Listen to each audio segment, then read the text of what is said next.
Welcome, all of you. This is such a nice venue. We had decided earlier that possibly a porch or a beach theme would be more appropriate to August. But let's get started. Each leader that's here today, as Patty Franklin had said, has seen some questions that we're going to drill down on, and I'll ask whoever wants to go first in a minute. Each leader has a unique experience and a unique perspective to bring to a reflection on self and their growth, which you've been through, a reflection on the vantage point from their leadership in their organization, and each organization being very unique in experiences, and then being able to look out to the future, reading signposts, asking questions about what's going to be needed in the future and next, and in particular in our case of what is going to be needed in the future and next related to nursing leadership. The state has invested a lot. We have invested a lot and learned very much from you over the course of this last year. Now we hope to bring these three very diverse perspectives to you and being able to reflect on self, reflect on the organizational vantage point and what competencies may be needed, and to be able to look out to the future. And I welcome any one of you to start who wants to be first. They look at me. So no, they all looked at you. I was looking at them. I'm down the road. So Kathy, what's your first question? The first question I'd like for you to look at is, when you reflect back on your level of leadership and the positions that you have achieved, what do you believe is the most significant attribute that you attribute to your success as a leader? All right. You want me to go first? Sure. So I would say that there are a couple of things that I would attribute to my success in terms of where I find myself at this point in my career. One is that I was very fortunate to have people who saw something in me that I may not have seen in myself. And so I never set out to be an administrator in higher education. I didn't wake up one day and say, I want to be dean of something. But instead, the dean at Oregon Health Sciences University, Carolyn Lindeman, who had served in that role for 22 years, invited me to accept an administrative position as an associate dean. And I said to her, Carol, that makes no sense. You have much more senior faculty. You have people who have been at the institution much longer. And so I think you've invited the wrong person to lunch. And she shared with me some observations about my work at Oregon and said those were the characteristics that she was hoping for in the associate dean. And so what I had to learn to do was to trust others' views of me when they weren't necessarily aligned with how I viewed myself, because I didn't see myself necessarily on an administrative track. And to get beyond thinking, well, they just need a warm body to do this work, and I just happen to be the most convenient person to do it. So to let others sort of be the mirror for me and to be willing to step into the space, to hear them, and to take their invitation to serve and to leverage that. The second piece is probably grounded in a childhood in which my mother was a very devoted person to the church and was very involved from a volunteer perspective in the work of the church. And I think through her I learned servant leadership. And it wasn't so much about me or advancing my career or advancing what I was doing, but using my ability and my time to support others to do the work that they wanted to do. So it's really that sort of combination of sort of servant leadership and getting up every day because you want to make a difference, not necessarily for yourself, but for the organization or for the people that have been entrusted with you. And then also being willing to trust others' assessments of what I could bring to the table instead of automatically saying, no, you've got the wrong person. You need to go ask somebody who has a different skill set. Great. Sure. So I think I would echo a few things that Dean Kirschling said, where starting with from the time I was younger, I think I recognize, and more importantly, others recognize in me certain skill sets. And one of those skill sets I still describe that I use on a day-to-day basis is figuring out the sandbox. Whether, sort of early on in life to the role that I serve now, being able to figure out the value of being a relationship-driven leader, at least with my personality, with the approach I take to how I engage with folks, it works well for me. And I think I have examples throughout my personal and professional life where understanding the type of individual I am and my leadership, my approach to leadership has allowed me to achieve certain successes. I think without question, mentoring is key. Identifying folks in my personal and professional life who have been tremendous mentors. As Dean Kirschling said, folks who saw things in me that I might not have immediately identified, but is of great value. But so is having mentors who are willing to be honestly critical, no matter what role you're in, giving you perspective on yourself, on decisions that you make, people you can bounce things off of. I joke, I grew up in a family with parents who set very high standards for my sisters and myself, and to this day, my parents are still my harshest critics well, maybe my wife and daughters, but very close behind my wife and daughters are my parents who will continue to challenge me to say, okay, so what else is it that you could do to make a situation better?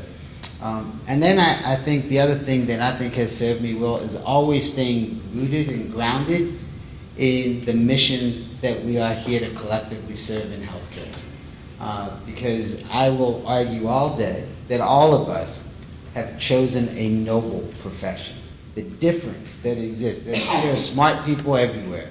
There are committed people. There are people with great work ethic in every walk of life. And I will argue all day that one of the things that differentiates the work we do is the nobility that is associated with healthcare. And so reminding folks day in, day out about some of those differences, I think, and keeping that in the back of my mind as we deal with the challenges that we all face as leaders in a rapidly evolving landscape like healthcare's landscape, I think has been critically valuable to me.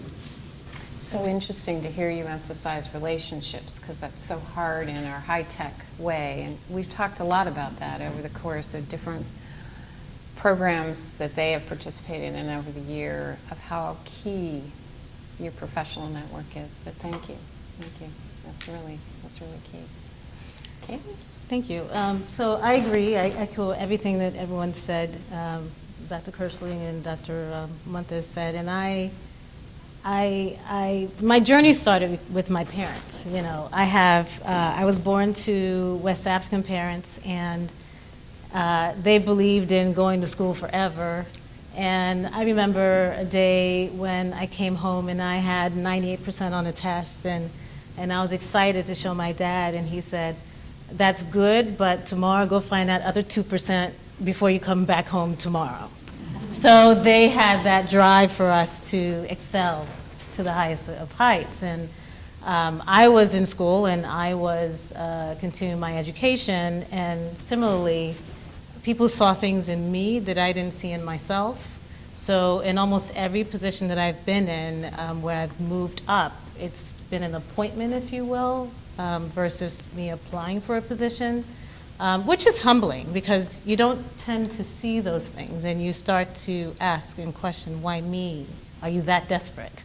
But once you're in there and you really get to get your bearings, the other part that I think helped me was I consider myself to be positively disruptive.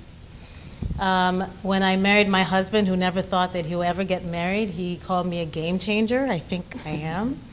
And to balance that is you also have to have emotional intelligence, right? You can have the best ideas, but you also have to be mindful of how people are feeling around you.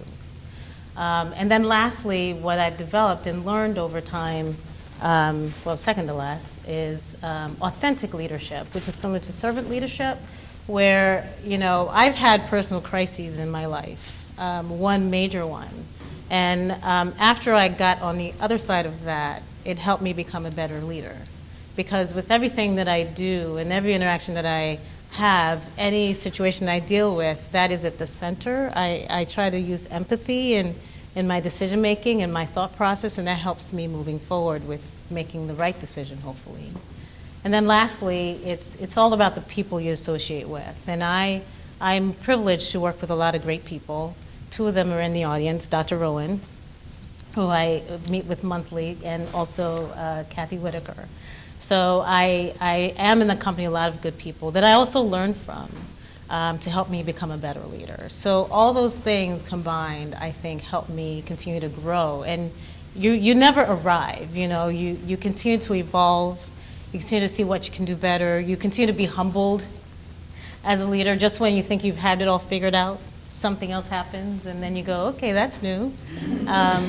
And you're you know, at that novice stage again. But it's leadership is humbling, and I think acknowledging that and continuing to learn and evolve is the key to success. So a carry-on question that I'd like to ask you a little bit is, as your dad, going back to the beginning, and your dad would say, come back, don't come back until you get that 2%. Yeah. So do you experience that now, yourself? I think it's been so ingrained in me. I continue to push myself a lot harder than I should. I'm my own worst critic. I tend to, even after this session, I'm going to digest and think about everything that I said to make sure I said it right and how I projected. That's just how I am. So I'm very driven. So it's instilled in me. It's part of my DNA. It's part of my makeup. But I'm making a point not to do that to my children. Through coaching and mentoring and support, I help them see that you don't have to be at 100% to be great. It's okay to be 90 at times, and it's fine. We can live another day to get that 100 another day. So. Pushing hard. So we'll have a question for you later on as we begin to look at how do you balance all of that. So the second question that I'd like to drill down on is kind of taking and stepping away from the day-to-day and your own vantage point within your own organization. If you look out there, what is the most significant competency that you would look forward in the next generation, whether that's in academia, whether that's in the management of a large medical center, or in your position as the chief nurse officer? And maybe I'll just start back again with Jane. What do you think is the most significant competency as you look for shaping and selecting that next generation? What would you? I would say that as I think about the leaders who will follow me and the leaders in the school that are generationally younger than I am, I think increasingly there is a need to have agility in terms of the work that we do in higher education. And it will require us to be able to take those who have been with us for some time and move them more quickly to be more agile in what we do in terms of higher education delivery. Because people will, in fact, walk to those places where things are more convenient or maybe easier and not necessarily way that they want to invest the time or the energy and the excellence. And so I don't argue that higher education step away from excellence, but we also can't continue to operate with the sense that, well, we'll take care of that for the class of 2020. There's pressures that we're feeling now that weren't there historically when we had largely bricks and mortar schools and your choice was public or private and those pieces. So there are more pressures being placed on us, but we are a slow to turn entity in terms of higher education. The concept of compression of time, and I'm sure everyone in the room has experienced that in their own professional life. Dr. Suntha? Yeah, so for me, the answer that I look for and I believe will only continue to be emphasized in the identification of future leaders is emotional intelligence. I was asked this very question, I remember, during the interview process for this opportunity at the medical center, and they said, what are the characteristics you look for in a leader and you will look for? And that was the number one thing I identified. And it's very purposeful, at least in my thought process, as to why that is. Again, I believe very strongly that, at a level of leadership that exists at an academic medical center, everybody's smart. So differentiating people based on how smart they are by the time you're an executive vice president in a hospital or you're a chair of a department, everybody's smart. The future of healthcare is going to be dramatically dependent on our ability to collaborate and to think in multidisciplinary fashion, very differently than, at least in academic medical centers and academic medicine in general, where historically we could succeed dramatically well in silos. And those days are done. And being able to drive the change that goes from a more siloed approach to how we think about healthcare to a more collaborative approach, for me, the single biggest characteristic that I think will serve leaders well is emotional intelligence. And for me, that's when I go through interview processes and when I think about who are we wanting to retain in our organization, that is the highest characteristic on my personal scale. Very good, very good. Creating an environment without our traditional boundaries and silos is a challenge. And so the key that opens that from your standpoint is a leader that can possess the emotional intelligence that allows for that to be safe. Yeah, and I think it's hard because we're talking often to leaders who have achieved great levels of success with the approach that they've historically taken. So it's not that you're always talking to somebody who has been challenged with limited success or broken processes. Those conversations are in many ways easier. I think it's when you challenge folks who have had significant success to see the future of how healthcare is going to be delivered and recognizing that change is necessary. Regarding the change. Very good. How about you, Katie? I agree. I agree with you completely about having that emotional intelligence. So what I'll say is just an add-on to what you said. But I'm working with my team to learn how to be more entrepreneurial. And being entrepreneurial is not necessarily just holding steady with the resources been entrusted to you and moving just making sure everything's okay, staying within budget and everything's fine, and making sure you maintain your staff. It's also about, again, evolving. If you've been entrusted with resources, you have a duty and a responsibility to carry that ball forward, which means you need to be strategic. And in this day and age, there's no sitting until the wind passes. We're in this constant storm. So I instill in a lot of the leaders I work with in my organization to be just that. Manage these resources as if this is a business that's been in your family for decades. And its survival depends on you. And if you use that line of thinking, and also you can't afford to lose it because this is really, part of the family business. So you use that approach in thinking about how do we do things differently? How do we prepare for what's coming tomorrow? What do we do to make sure that we not only can sustain the resource we have, but how can we continue to move them along the direction that they need to go to be better? So I'm really big on the fact that I really feel that nurse leaders need to take more of that type of approach of leadership, because you hear too many stories of, I'm doing this because this is where we are. I'm staying within the lines of the organizational goals, which is great. You can still contribute to the goals, but we all have to think about those partnerships and those engagements that we need to have and collaborations to be better. Nurse leaders need to work very closely with schools of nursing to prepare the next generation of leaders. We need to know what your competition, so-called competition, is doing next door to see whether they're providing the same book of business or the same service, who's better, and if they're better than you, knock on their door and ask them how you're doing it. Or how can we, combine our resources to be better together? There's a lot there that we're not doing that well that I think we need to do in the, given all that's occurring right now in healthcare. And that's essentially the way to survive. So, is there a secret sauce to getting that level of engagement as opposed to telling and selling? Well, there's no secret sauce. I think it comes with time and coaching and mentoring, but it's about taking calculated risks too, and sticking your neck out to make propositions that you may get a no after you put a lot of work in.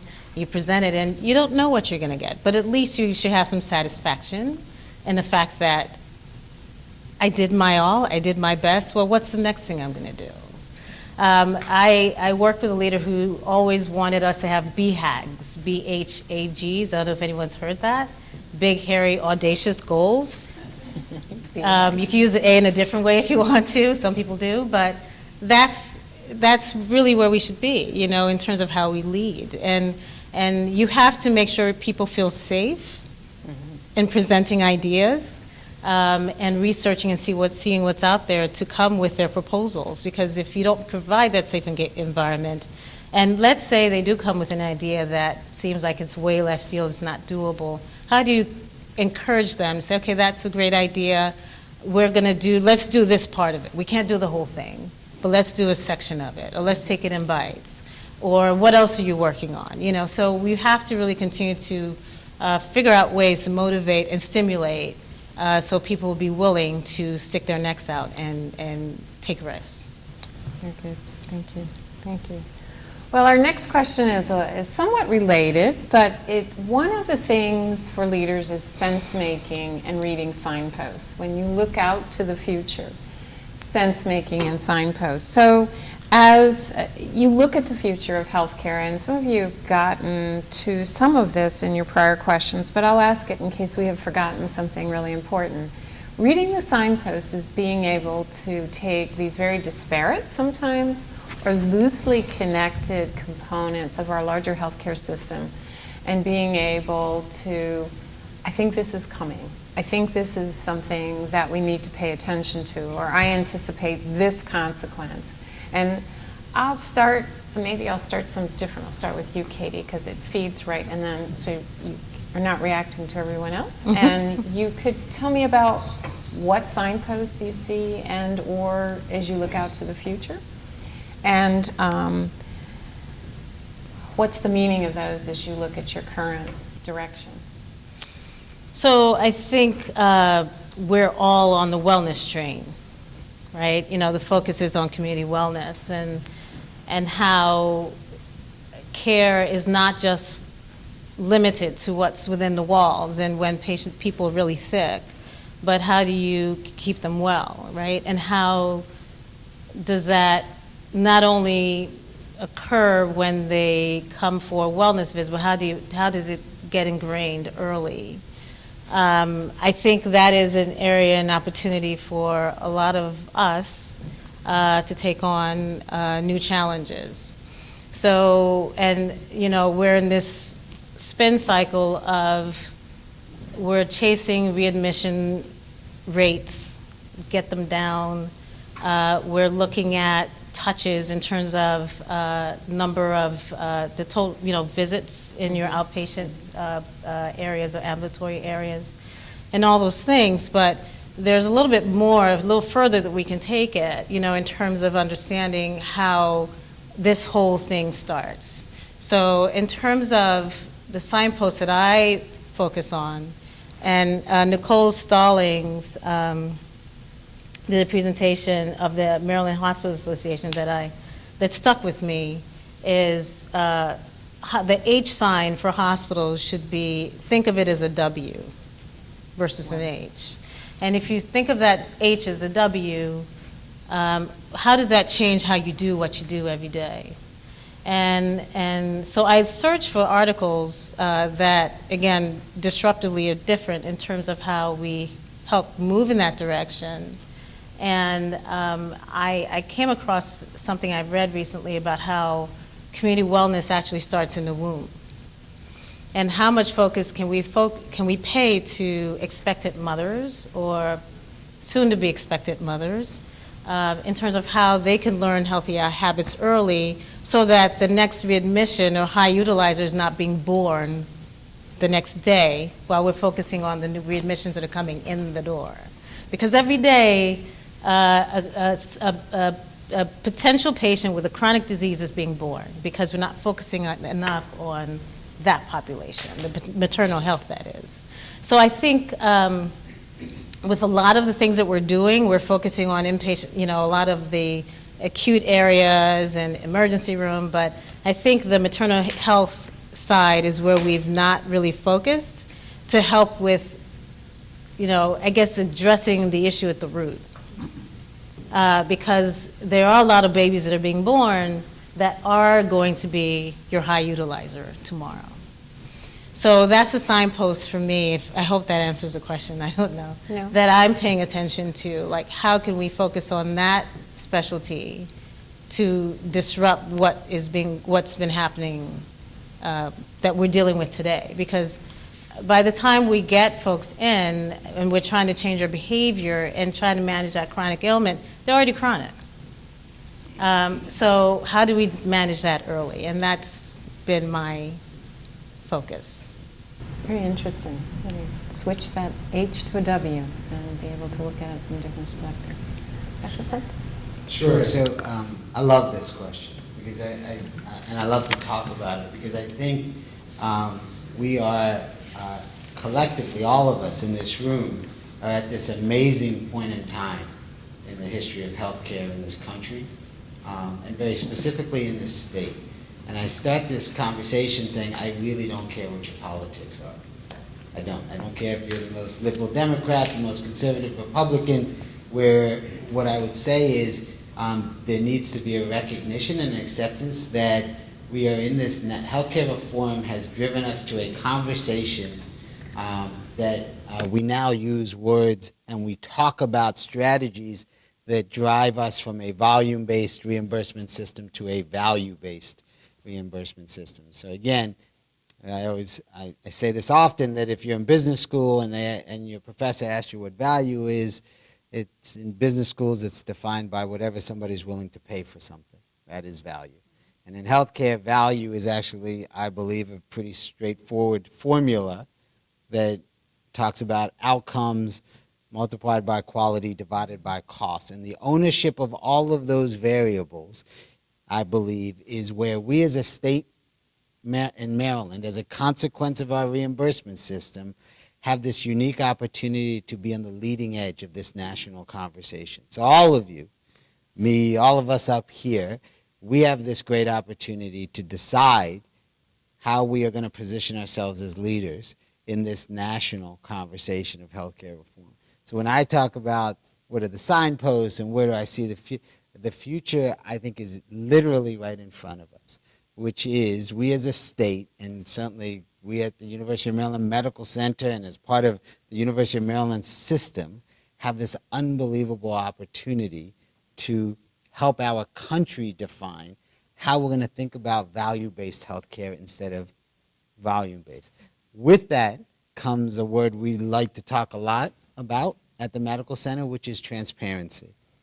And so we talk a lot about transparency, and many times the Med Center, we're talking about the transparency with our partners at UMB, sort of how we send information, how information flows back and forth, et cetera. But the truth is, when we talk about transparency, when you think about it most critically from a patient's perspective, the increased transparency with which how we deliver care and our outcomes and our quality and our cost, all of those things, the transparency with which we communicate that is only going to increase.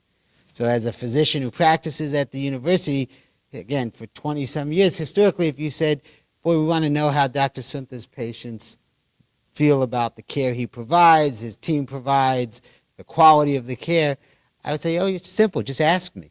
I'll tell you all you want to know about how my patients feel about me, how my patients feel about the care they got. I can tell you anything you want to know. And now that conversation is, what do our patients tell us about? And how we deal with those changes, I think, and the transparency with which we're willing to engage in conversation and in data, I think, is really going to drive, again, I think, the future success of organizations like the University of Maryland Medical Center. Very good. Yeah, so that's a tough act to follow, and I'm sitting here in my head thinking about this one because we actually are in a patient experience. My husband has metastatic prostate cancer, and he's cared for at the medical center. And I'm now living the experience of being the family unit that is utilizing high numbers of healthcare dollars in terms of treatment and stuff. And I think what strikes me about that is, I'm extremely fortunate in that we have health insurance. And so the academic health center is willing to work with us to try to, delay the inevitable, and that will be eventually he will die from something, maybe not the metastatic cancer. But it also then just strikes me every time we come back from an appointment and we look at the dollar amount, the treatment amount per month that is being paid for his care. We're now at about $11,000 or $12,000 a month that's being covered. And you think about the unbelievable disparity of those who are not fortunate enough to be able to do that. And I think so for myself to sort of weigh those and to think about how do we as a country respond to everyone's needs, whether it be on the wellness end, whether it be on the further down end. And until we as a country are willing to recognize that everybody deserves some basic care, and if we can demonstrate that through the Medicare waiver, it would be powerful for us to do that as a state and to leverage this opportunity. And so that's sort of a rambling answer, but there are lots of people like me right now who are sitting there in that illness continuum and just really trying to navigate it. And it illustrates the haves and the have-nots, and we cannot, as we think about healthcare in this country, we cannot lose the have-nots. We have to find ways to care for them. Absolutely. Very good. Whew, powerful insights. With the time that we have, I'm going to jump to the last question, and that's with all the demands as chief executives of organizations and or across your career, how is it that you balance and stay emotionally competent and intelligent and enjoy life? I think the compression of time, the speed of change, the constancy of change, and the ever-shifting expectations about what is good enough. And I go to your dad's statement, go back, you need 2% more. Some of us probably have heard that as well. So when you look at that, how do you create that necessary balance in your own lives to be able to enjoy? And what advice would you give these budding leaders who may be stepping into a whole new world of the level of compression of time and the balance that they need to achieve to feel whole? Hearing your story helps remind you, because anyone can be in that situation. And it helps remind you that time is precious. I've yet to meet the person who's figured that out. And it's a moving target. It's self-care is very hard. And I remember one of the poster presentations was about self-care. I think Coaching. Yeah, there she is, coaching. And we know it's important, but we don't do anything about it.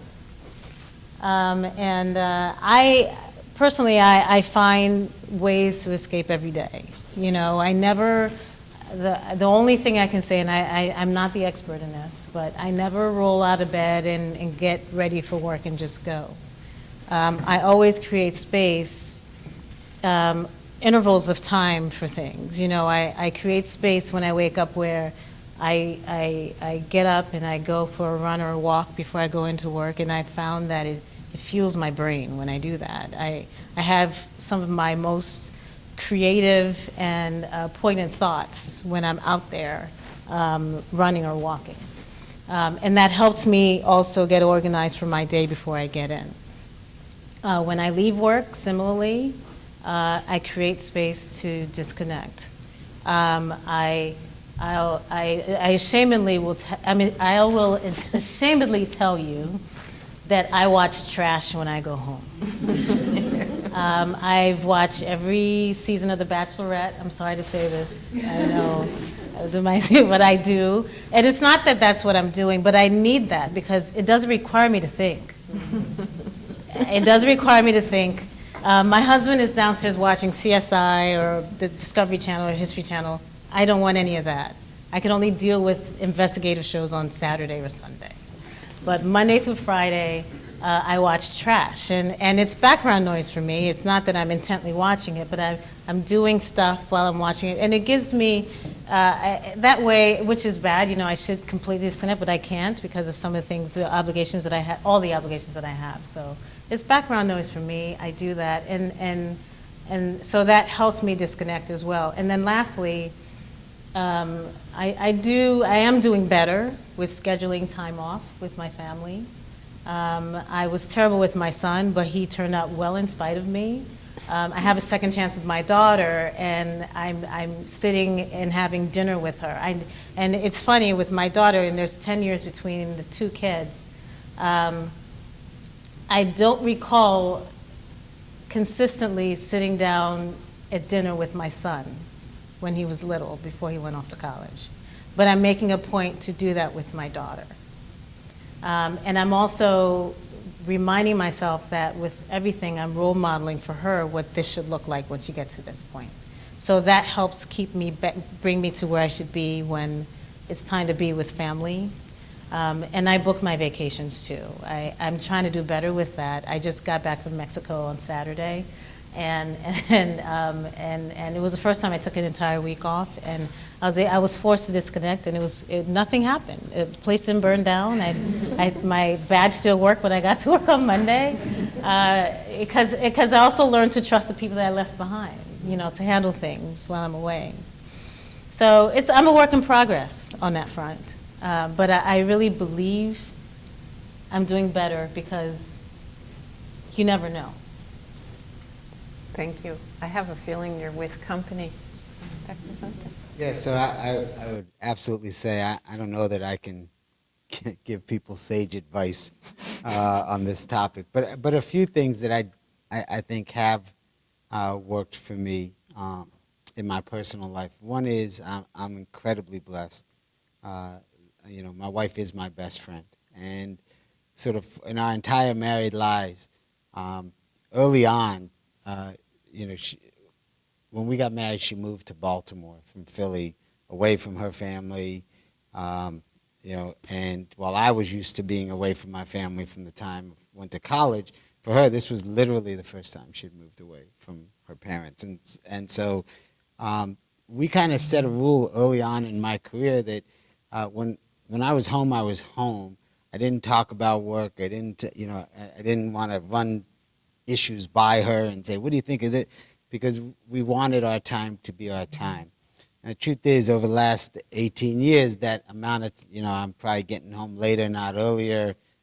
You know, weekends are a bit more challenging. But with our kids, also, I think defining those opportunities to just be together, either as a family or with my daughters one-on-one with them, and being part and being present in their lives has been something that we continue to focus on. And, you know, I will ultimately judge myself as either success or a failure, first and foremost, as a husband and a dad. And then whatever I'm able to accomplish professionally will come. But constantly sort of taking the temperature of my wife and kids to ensure that they're not feeling like I'm constantly asking them to sacrifice for whatever I do professionally, at least hearing that perspective and asking a question that is a really hard question to hear the answer to. at times is important. The other thing I would say that has always worked for me is at work, having a core group of friends or colleagues who are friends know about parts of my personal life are important. So I'm not saying just because she's sitting in the room, but in the executive team at the medical center, by far, I think most folks would know, my closest associate and partner is Dr. Rowan. And probably, I don't know, I'm guessing, Lisa, at least 50% of our conversations have nothing to do with work. I mean, they might start about work, but then we're laughing about something. And that's valuable when it comes to making me, a better leader, but also a better husband and dad, because she gives me perspective, often whether I ask for it or not. She gives me that perspective. But I think connecting with folks who you work with in a real way is valuable, and it helps you strike that balance as well. So I find that quite useful too. She mentioned that you asked her about her hair color. Really? Really? Yes. Do you know this? Yes. So a couple of observations. One is that if you haven't yet, figure out what's driving you in terms of the work that you're doing or the work that you feel you need to do. And is it your employer who's asking you to go the extra 10 miles? Or is there something inherently in you that's having you go the extra 10 miles, whatever that is? Because one of the things I sort of realized along the way was that I was imposing expectations far above and beyond what my employer was asking me to do. And there's a different reaction to those two in terms of if your employer's saying you better show up, then you better show up, because we all have bosses and we have to do that work. But be clear about where's the driver there and what's sort of driving you in terms of that. The other piece for me has been I know myself well enough that I only have about this much energy. And I start my morning on the treadmill for an hour, and I answer emails, and there's a lot of spelling errors in it. But I know if I don't get up and walk first thing in the morning for an hour, that I'm not going to be a particularly pleasant person the rest of the day, because I got to get my body moving. I also know that after about 5:30 or 6, you're not going to get anything particular. My employer isn't going to get anything particularly productive out of me, because I don't draw energy. I'm an introvert, and so I don't draw energy from my interactions with others. I draw my energy from being able to go into my head and think it through and spend lots of time up there. And so know yourself and know how you work and when you best work, and schedule your work in such a way that you actually can optimize that. But know first off and foremost, where's the pressure coming from and who's exerting it on you. Then as I've aged, we've been married for 30-some years. And there are moments of weirdness in any relationship. And the moment of weirdness for me is when we moved to Baltimore City. My husband said, Wednesday is date night. And I'm like, Wednesday is date night? What does that mean? But for whatever reason with this move and wherever we were chronologically in terms of our lives, he was asking for something. And I thought it was a tad bit odd, but for now, since 2014, Wednesday is date night. And I try like the Dickens to respect date night. And so be aware of and cognizant of those who love you. And if they make a request, even if it seems a little torqued, be willing to step into the space to understand it. Because in the end, it is in fact those primary relationships that are it should be the most meaningful to you, whether it's your children or your partner or whoever it is. But be willing to pause to listen and then say, okay, I can do date night. So when I went to business school back in '07, took a leadership course, and the second lecture maybe, the professor gave us the advice, identify, and he called it date night. He goes, carve out time. Again, this is a program where people had jobs and then they were coming to Philadelphia for a few days every other weekend. So it was really sort of on top of what you did day in, day out, you were doing this. And so we had date night starting in '07, and we still have date night, as a routine. And we find it incredible to have that time that we both know is sort of sacrosanct, and we're going to make work. So I don't know if any of you have seen Sully Sullenberg interviewed. Sully's the gentleman who landed the plane in the Hudson River. And when you hear him, he's a man of few words, very few words. And they were interviewing him and said, how did you know what to say to be able to put the crew on notice? Because he's such a man of few words. And he responds with this answer, which is, I am a man of very few words. In fact, I have to save them up all week to go on date night with my wife. So he knows himself. Well, thank you. I think it's time we have probably for some questions that you may have accumulated. A few, anyway. I'm a little bit... And there's microphones for people to come up. Oh, right here. Yes, I'm looking. She went there and I went to the light. Okay, that's okay. Going to the light's not necessarily a bad thing. And I open it up because I think the openness, the candidness, and the authenticity and the creativity that you just witnessed is a very rare and special thing. So I hope that you will share some ahas, some questions, or some reflections of your own. It's been a long journey over the year.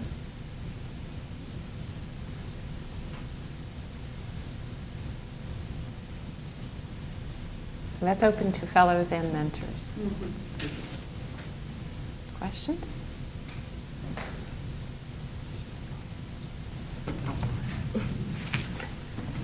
I could feel that coming. Yeah, I did. Hi, my name is Dr. Sonia Brown, Prince George's Hospital Center, Cheverly, Maryland. Mrs. Boston-Leary, can you elaborate a little more on being positively disruptive? Yeah, so I didn't coin that phrase on my own, by the way, so I would put that out there. But I consider it, the way I see that or describe it is not continuing to go with the flow.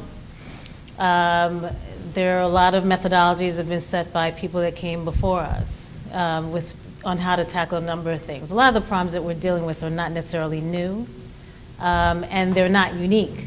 Everyone is dealing with a lot of the issues across a lot of organizations across the country, and through the Maryland Organization of Nurse Leaders, we hear a lot of the same things. But as a leader, you have to think about unconventional ways to get at fixing or resolving an issue. An example I'll give that I'm doing, which is not necessarily that unconventional because it's going back to a model that's very old. We have a nursing shortage right now. I will actually describe that a little further and say we have a nursing competency shortage. A lot of our experienced nurses are going into APP programs, or they're retiring, or they're going into the ambulatory market. So in a lot of cases, a lot of us are just hiring new grads, right? Is everyone experiencing that, or is it just us? Yeah. So what do? We're still in this process and dealing with the fact that competency is leaving the building. We're dealing with physicians who are also come with new demands and new generation of physicians. The culture of practice is changing.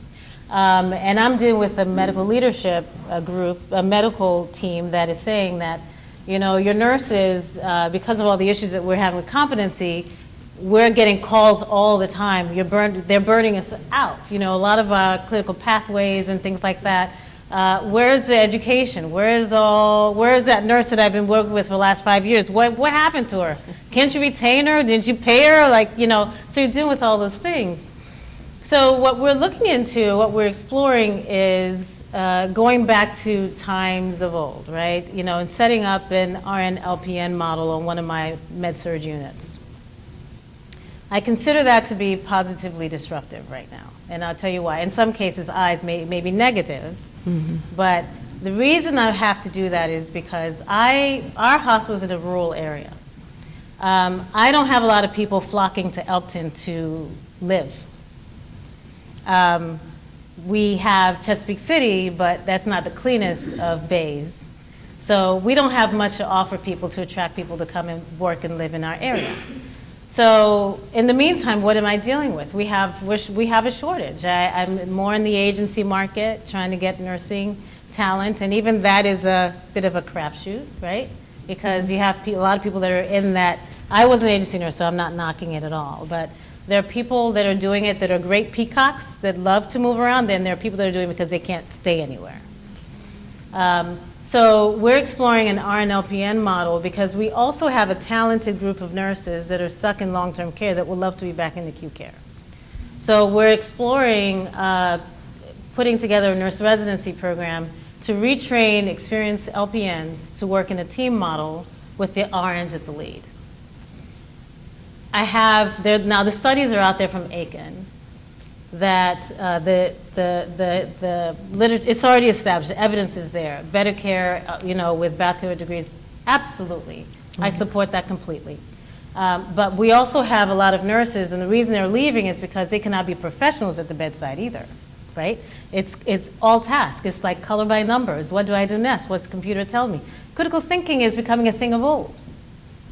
So what we're looking into is setting up a model where our nurses can be leaders at the bedside, leading a team with LPNs, other RNs, and CNAs to see whether we can provide better care. And that's actually how sorry, I was saying that's actually how I started my nursing career, team nursing. And there's so many stories like that. And it's interesting, there's such a desire for LPNs to enter into the acute care setting. Just by putting out one posting that was out for a week, we had 60 applicants of experienced LPNs. So we get to pick the cream of the crop. We're going to bring them in and put them through a residency to learn how to work within that model. And then we're going to do some research and see how it impacts outcomes. So that's what I mean. That's an example of being positively disruptive, where you just look for different ways to get at a solution. While checking in with your team and using emotional intelligence as well, because that's very important. Thank you. Thank you.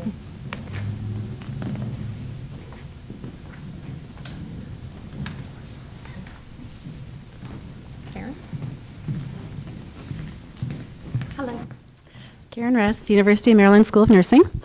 I have a question for anyone on the panel, and that is, we've talked about many different ways to handle less than positive circumstances in a leadership role. So I would like to get your input on how do you handle a situation if you find that your planned course of action is not working, or the work with your colleagues is stuck?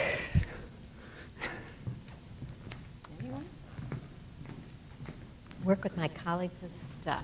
You're trying to accomplish No, something, and what you're doing is just not working. Well, I probably can share what you probably shouldn't do, because I was just thinking about the emotional intelligence stuff, and so I've had a couple of moments of lack of emotional intelligence. The good news is I had enough chits in the organization that the person I reported to didn't fire me on the spot for being less than emotionally intelligent. But I think for me, when I'm stuck, I actually need to acknowledge that I'm stuck in the conversation or whatever, and I need to be able to engage with others and sort of thinking through how one might move forward. So my moment of not great emotional intelligence was sitting over in one of the buildings on campus, and was in the middle of trying to understand how to be dean at the University of Maryland School of Nursing within the context of a president who's deeply, deeply committed for the university to make a difference in the lives of the people of West Baltimore. And I was struggling actually with how do you take an organization of this size and leverage its phenomenal resources to improve the lives of people in West Baltimore. And I'd never actually been asked to do that before. And I was struggling with it because I didn't know how to lead it. So instead of sort of stepping in that space and trying to understand it when my stress level wasn't super high, the chief of staff walked up to me and offered me a potato chip, and I broke into tears. And he said, "It's just a bag of potato chips, Jane." And I said, "I know, but I don't know how to lead. And I can't, I've got this thing that's going on and that thing and whatever." Well, I realized then I had done something profoundly stupid because I had sobbed to the chief of staff of the president, and then I had to come clean to the president, because you don't leave a colleague like that hanging to say, "Whoo, the dean of nursing is emotionally unstable." And so we went to a meeting with the president and a few other people, and I shared with Jay Perman that I was really struggling with, had he hired the right dean. I didn't really know how to do that, and if I couldn't figure it out soon, I would be resigning so he could get a dean who could in fact lead this initiative. And his response, he's a very generous, gracious man, and he said, "You're the dean of nursing, and you can decide whether or not you do anything in relation to West Baltimore." And I said, "Jay, I really appreciate that. That's very kind of you, but you can't give me a pass. You're the leader of this institution. It is important to you. It's a part of your legacy, and I have to figure it out. And if I don't, I will need to leave so you can find a leader who can do what you're asking them to do, because it's your legacy." Needless to say, everybody at the table is now sweating, and they're like, "Did she just say that to us? I mean, is she really serious?" They really came around me fairly quickly with a set of opportunities for me to gain knowledge and understand and ask questions that I needed to ask in a safe space. And the reality is I've stayed and I figured it out. But I share that example with you because I was bumping up against something and it didn't feel right. And I should have figured that out before I was at the tipping point of sobbing in a public building. And I should have known myself well enough to know, don't make yourself quite that exposed or quite that vulnerable. So I share that example with you because I think it is, you know that it's not working. You can feel it, and now you're trying to figure out how do you navigate that. And I'd say sit down and have authentic conversations that allow you to problem solve it and agree on what the next steps are, and then go about the business of the next steps. So when they said, you need to meet with the chief, you need to do this, you need to do that, we're going to help you to be able to do this. And I'd say be authentic with it, but do it a little earlier than I did.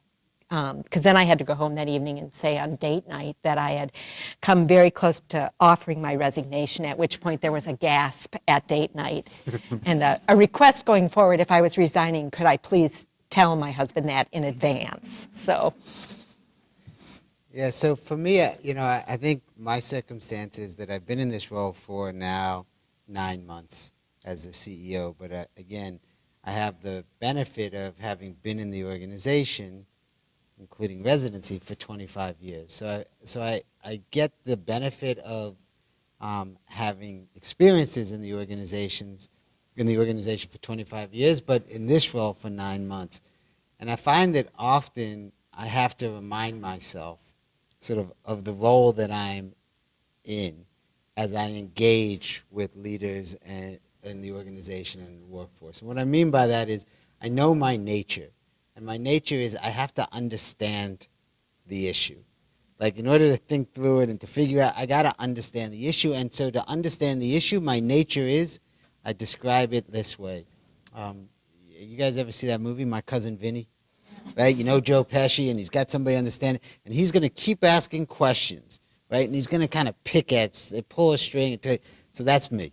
I'm going to keep asking questions until it makes sense in my mind, which, if I'm doing that with my sisters, that's one thing. If I'm doing it with somebody who sees me as their CEO, I got to remind myself of how I'm doing, but how I'm asking those questions. But part of what has worked for me in the past, and I'm hopeful will continue to work for me, is that somewhere along the line of that questioning, I am helping our organization think through a problem by identifying what are the sort of historic decisions that have been made, what are the challenges we're facing, and by asking them questions, I'm helping folks think about the problem in a different way. And there's a balance to that, right? Because when you're the CEO asking the questions, people's natural response is he questioning my ability to do my job? Mm-hmm. or is he not happy with my job performance? And so again, I think using words that were used before, being authentic enough to make sure that folks understand what it is that you're doing, and making sure that they know you appreciate what they're bringing to the table as you try and solve that problem is a way that has worked for me in the past, and I've used it a few times in this role, and I think that can be very successful as long as folks kind of know.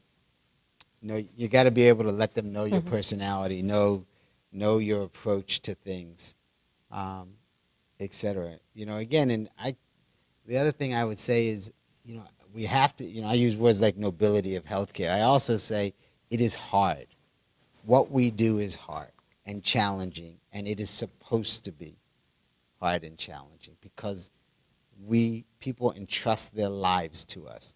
Day in, day out, people entrust their lives to us, and we own that responsibility. And so that's part of what makes it, I think, challenging for us. But my hope is that folks feel the passion of that responsibility and bring that to work with them every day. Yeah, the only other thing I'll add, I agree completely with everything. And, I jokingly tell, folks that, come to me sometimes for advice, members of my team is, there's a reason it's a ship on the end of leadership. It's a ship, and it's not easy to manage or navigate. And it's just not an easy thing. And one of the things that I recently heard that I plan on trying that I like to offer you as well. Is anyone familiar with Simon Sinek? Amazing. I don't know how he gets a lot of his ideas. I get daily sayings from him, which is another thing that helps me on a daily basis. It brings you back to, center. But he just had a video that he just released about how, as leaders, we need to learn to be the last one to offer an opinion in a room, sometimes. Especially if you're the leader in the room. Don't necessarily be the first one to offer an opinion. You want to have discipline, and a lot of what I think, I've heard and has been shared on the stage is that this is very much a lot of self-discipline. And you have to be disciplined to be able to pace yourself and really see the role that you're playing as a leader in the room and allow people to offer their thoughts and opinions that might influence the one that you had already set before you walked in the room. And people would ultimately, again, emotional intelligence, feel valued at the end because you took the time to hear what they're going to say. So I think there are a lot of cases where we have things that we're doing or working on and we expect opposition and we go in guns blaring like, I'm ready, I have all my articles, I've done I'm ready to go, I have my opening statement, and I know this person's going to say something negative, this is going to be the devil's advocate all the time, and this is going to, there are some things that we're going to have to let go of in a lot of those situations. Before that meeting, touch some tables and talk to some people and get their thoughts about what you're thinking and get theirs. And then when you do go in the room and you're working on something, you have probably 3 or 4 or 5 people in your corner. So your work is that less harder. And then if you're the last one to offer the opinion before you get to a decision, that makes it all the more easier to work through. Interesting, very interesting, very good. Well, I think we're time, and you've been extremely generous. We could probably go on for a bit longer. It's been a long day for these folks, so I want to thank you all very much. Thank you for moderating. It has been very rich. And we now invite you to go to the chairs if you wish to stay, and there's a little closing award recognition ceremony, and a round of applause for our